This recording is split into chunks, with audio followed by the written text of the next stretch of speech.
How's it going, everybody? So welcome back to part 3 of how to build a shed slash playhouse for the children. Today we're going to be talking about the sheathing, the panel siding with the true wood, the 4x8 sheets. This was purchased from Home Depot. The sheeting itself, they run about $16 and some cents per piece. We needed to purchase at least 9 pieces for this portion of the project, 2 for each side, and as well as 1 extra for the top portions after we do the roofing, and you'll see exactly what I mean by the time we get down to that point. So stay tuned, and we're going to walk you through exactly how we completed this portion.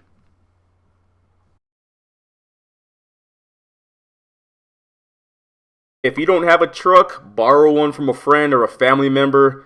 You can see the load that we have to put on the back of this truck. I would hate to see you driving around the street with this on top of a car. It's not going to work.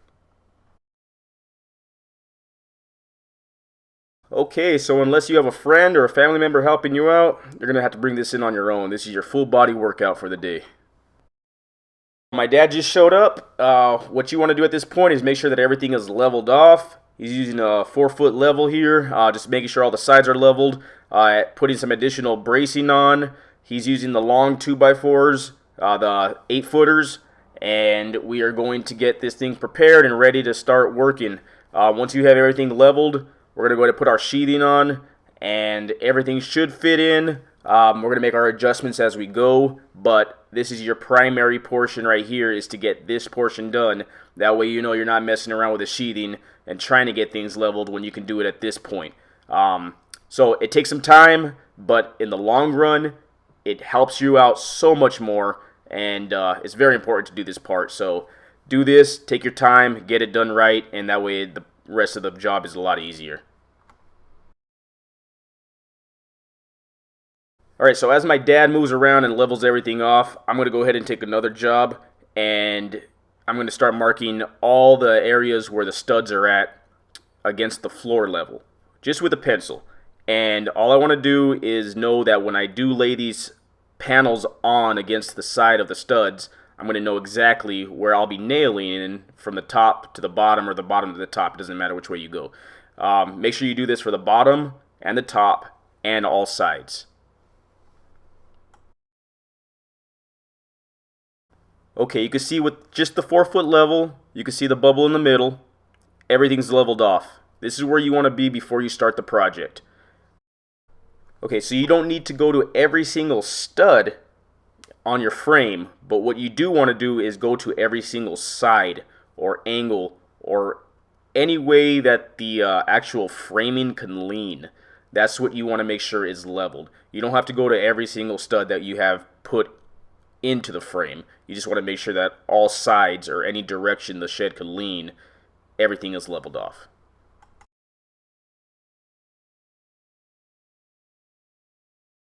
Alright, so now we're bringing the sheathing in, the panels, and again, move them however you can around your shed. We had to go from the inside to the outside. But you're going to want one person on the bottom, one person on top, one person holding it just on the bottom portion, and the person on top is going to be making sure that the top panel is actually flushed or just slightly below the top plate. And you're going to be using some clamps to clamp it down. Once everything is leveled off, make sure, and all you're doing this is by eye, okay? You're not using an actual level for this. So you want to make sure corner to corner is leveled off. Put clamps on each side and start tacking them in.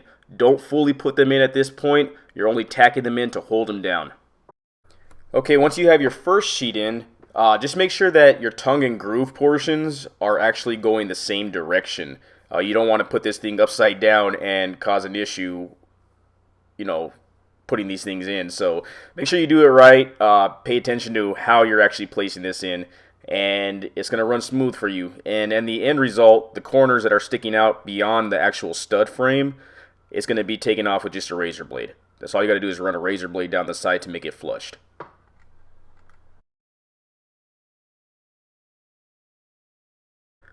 Okay, you can see where these two panels meet.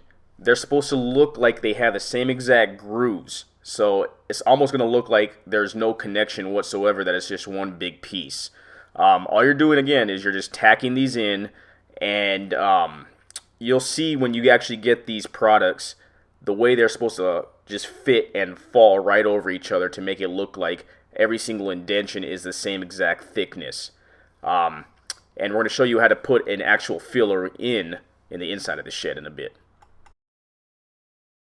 Alright, so moving over to the next side, you're going to want to make sure that all the tongue and groove, the panels are running the same direction. That way you don't run into any issues within this project.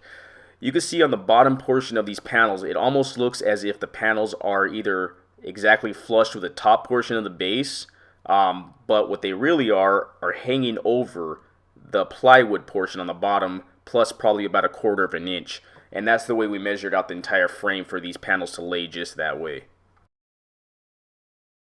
Okay, so I'm going to slow this down a bit, and you're going to see what we're putting in here. We're putting an extra 2x4 stud inside of these frames. Now, the reason being is the panels, when they meet each other, there's going to be a loose end. Even if you constructed this perfectly fine, you still need to put something called a filler in. And this is the way you do it. So you need to make sure that you're going to toenail this in, but the way to do that is to put a 2x4 between the two studs that the original stud that was there and the new 2x4 stud that you're going to be putting in there. Now you're not nailing this 2x4 into the actual 2x4, you're toenailing it into the actual bottom plate. So this 2x4 is going to act as a spacer for that. Once you have that nail toenailed in there, you're going to be able to remove that 2x4, and the bottom portion of that 2x4 that you're putting in there for the stud is going to be sitting in there perfectly fine. And then that way, on the outside where the panel is at, you're going to be able to nail that portion in and against this new stud you're putting in. So in case you're not sure what a toenail is, basically what you're doing is instead of going directly into a stud from left to right, you are going at an angle. And don't forget to do the top portion of the stud that you're putting in also. So you're going to do the same exact thing. You're putting a 2x4 and you're going to be toenailing from the new stud up into the top plate.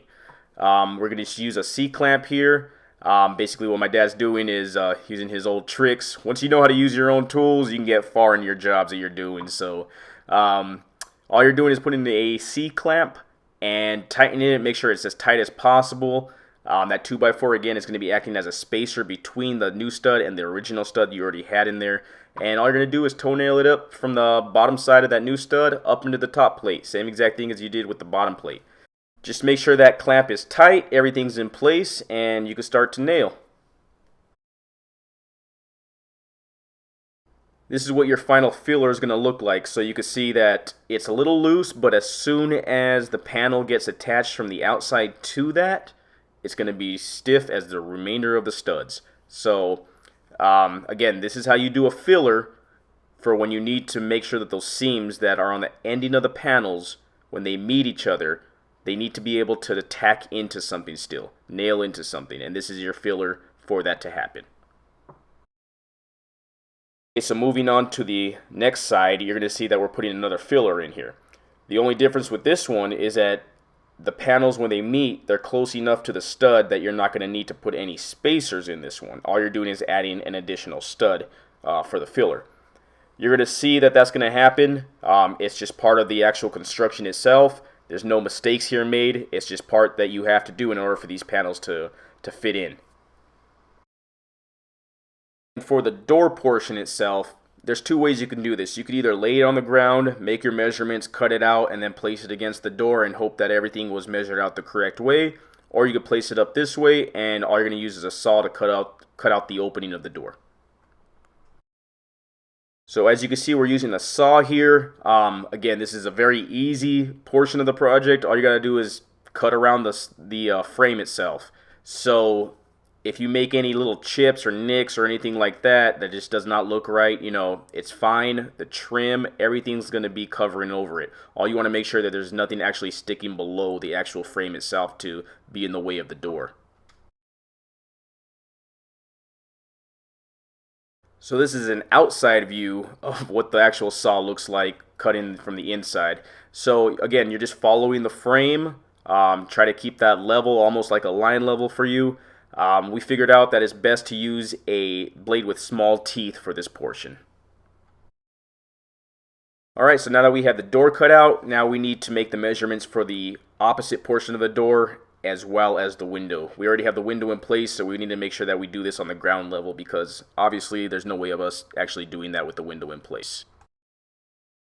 So this portion right here is a little bit more extensive. It requires a little bit more thinking, a little bit more measurements. You want to make sure that you're measuring the door out as if this panel is laying directly against the frame. Make all your measurements and make your measurement for your door cutout, make your measurement for your window cutout. Again, this is going to require some transferring numbers from the frame itself to this actual sheathing. So just make sure you take your time on this portion. You don't want to ruin a piece of sheathing just because you made one small mistake. So again, take your time, get the measurements done, and transfer them over to this new sheathing that we are going to be placing on. So once you have all the measurements against your sheathing that you have here, the true wood panel siding, we're going to go ahead and start making our cuts. So all I'm using here is a circular saw. I'm running down the line for the doorway, and once I have this down, my dad's going to be using his worm drive, and he's going to be cutting the part of the sheathing the other way. And after that, we're going to start cutting out the window, and we'll show you how we actually cut out the window with the worm drive. Now, to this day, I still don't trust myself without having some sort of assistance with my circular saw for long drives like this. I want to make sure that I have something that's going to steady my arm, steady my hand, and that's why I use this Craig Rip Cut right here just to help me out. Obviously, my dad has been doing this a lot longer than I have, and he doesn't need any sort of assistance with that, so he just puts his worm drive up and starts making his cuts, and he's as level as if you were using something of assistance to help you out with that. Okay, so in order to cut out these windows, what you need to do is you need to make something called a plunge cut. And basically what you're doing is you're turning your circular saw on and driving it downward into the window and making a starting line for you basically. So you don't want to start your circular saw or your worm drive directly on the corner of the window measurement. You want to start it somewhat in the middle or at least away from the corner. And that way you don't cause any damage to the actual window measurement itself. So again, you're starting off in the middle or away from the measurement corner, the measured corner. That way you don't cause any damage. So that's what he's doing here. And once he has those cuts out, he can finish them off. And the window is just going to, or at least the window opening is going to just fall right out of the siding that we have here. So again, take your time. Make sure you're doing these cuts straight and do your plunge cuts right. Try not to ruin any corners, and that way you have a nice clean finish. And once you're down to your last line or your last cut for the window, just get a handsaw and cut out the corners. They should be close enough just to be able to move the handsaw just a little bit in order to get those corners loose. And once you have those loose, just go ahead and if it doesn't fall out of place, just go ahead and kind of hit it slightly, and it should fall right out of the portion that you cut out. Handsaws are great tools to have. Make sure you have one, at least some sort of handsaw lying around in order for you to be able to complete this project the correct way. So again, here's our window. This is our opening, and it just falls right out of place. And now, once you have everything in place, all the sheathings on, you're going to go ahead and start nailing all of these seams in. So basically what you're doing is every single stud needs your nails. So you're going to be using 8D galvanized nails, and you're going about 4 to 6 inches from the top to the bottom or from the bottom to the top. It doesn't matter which way, just make sure you go every 4 to 6 inches. Once you have all your nails nailed in to all the studs around with the panels, you're going to see how solid this structure really is at that point. You're going to be able to run into this thing and it's not going to budge on you. So at first, yes, it does seem or feel flimsy, but again, once you nail everything into this structure, there's nothing that's going to be able to budge it unless you bulldoze it down.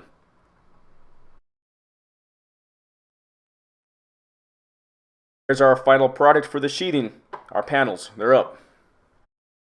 Hope you guys enjoyed watching this video, at least this portion. There's so many different ways to do this. You could do this with a frame on the ground and put your panels on the frame itself and then lift them up together, and everything will be placed in the right spot. But again, this is the way we do it.